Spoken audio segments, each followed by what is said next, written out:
This is static back with hands behind head. So for static back with hands behind head, you're going to need your static back setup, and you may or may not need a cushion, 2 cushions, even 3 cushions underneath your head. You might not need any, but I'll walk you through what you're looking for in order to determine how many cushions you do or don't need. So let's get straight into it. So we're coming into our static back position, and we're making sure that the thing that we have our legs over is high enough that we can fully relax off our legs, but keep them in alignment with the hip. So if I didn't have this cushion and I relaxed my legs would kind of fall apart from one another, which I wouldn't want. Or I'd be using the muscles in my legs to hold them in alignment, which I also wouldn't want.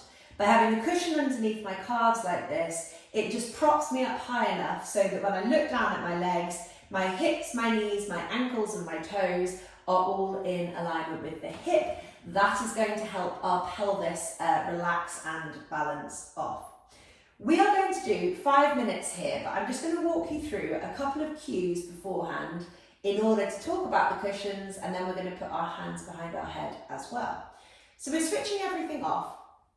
And when we switch everything off, we want to get a sense of our rib cage being grounded into the floor, but without us having to use muscles to put us there. So our rib cage and our mid to lower back are not grounding into the floor because we're pulling down with our abdominals.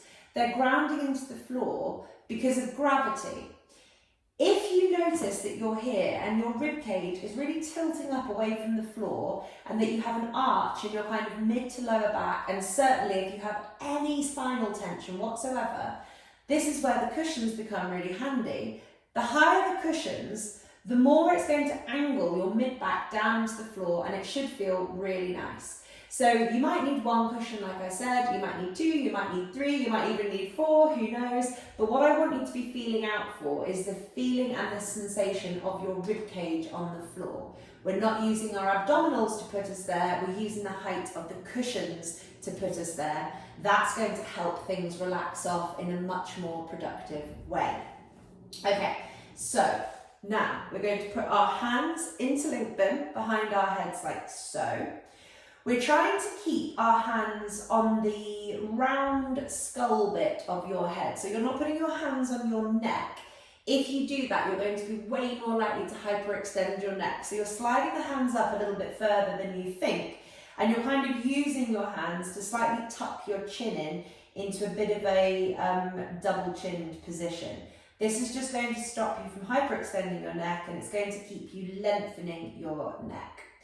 I'm not forcing my elbows to go anywhere here, so I'm fairly open through my shoulders, I guess, in comparison to other people, although certainly they are still a bit of a weak spot for me. So I'm not cranking my shoulders down here to try and touch, my elbows here to touch the floor. I've literally just put my hands behind my head and I'm seeing where my elbows fall. You guys might be more like this position, and that is absolutely fine. So my arms are passive, they're just kind of relaxing here.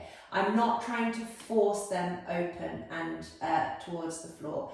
The more you do that, the more likely you are to flare that rib cage up again, and that's really not what we want. We want that rib cage to be nice and settled, and we just want the hands behind the head, elbows like so. I'm going to set my timer. We're going to do 5 minutes here.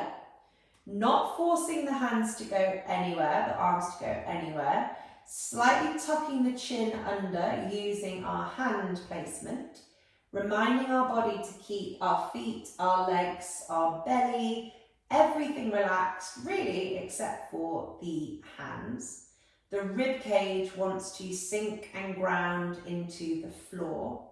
If you're struggling with that rib cage thing, so if you really still feel like your rib cage is lifting up, remember, another cushion underneath your head, try that, maybe even 2 more cushions might make a difference, or pop your hands back to this starting position. So palms facing up, arms out to the side with a sort of 45-degree angle at the armpit.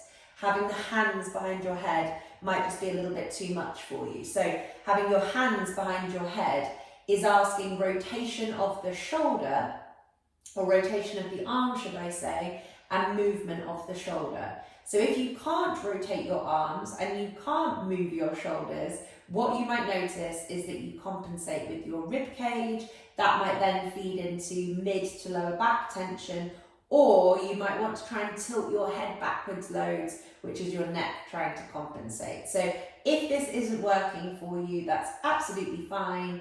Just have that wherewithal and stop it if it's not working. And remember, you can do this, and this is really beneficial still. This is still opening you up across the front of your chest and shoulders, but it's just in a more passive way. So if you're getting pins and needles is another thing. If you're getting pins and needles from this position, or any neck tension, or mid to lower back tension, or lifting through your rib cage, this just isn't the position for you right now, but it's something that you can revisit at a later date. We are 2 minutes in. So I wanted to talk to you a little bit here as well about the importance of breathing deeply in and out of your nose. So we're going to breathe into our nose nice and quietly, but deeply. And with that in-breath, we're going to expand our belly. So we're breathing into our diaphragm and puffing our belly up. And then we're going to breathe out through our nose and the belly moves down.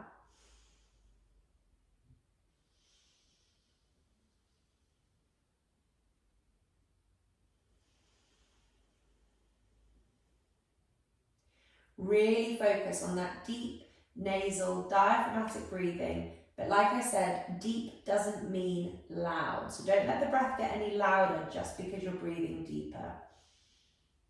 And when you feel like you've established that connection with the belly, I also want you to explore breathing into the sides of your ribs, into your lower back, maybe into your pelvis.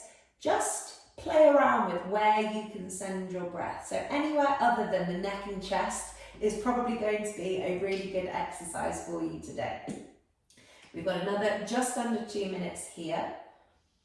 If you're starting to notice that your arms are getting really fatigued, or your shoulders are getting really fatigued, if you are starting to get any pins and needles or any pain or discomfort, then please feel free just to come back to that position I mentioned before.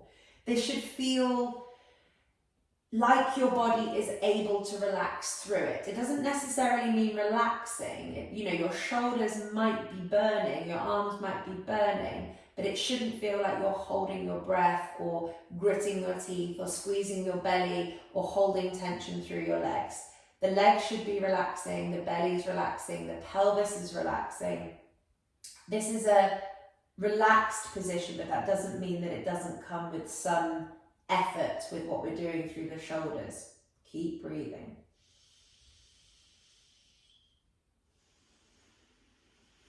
Explore where you can send that breath.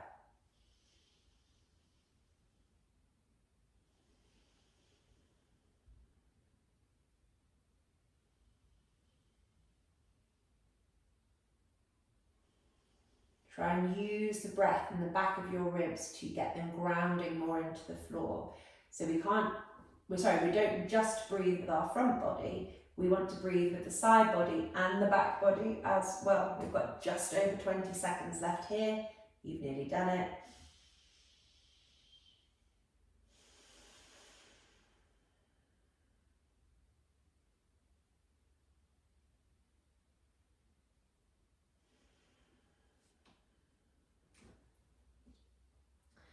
Three, 2, 1.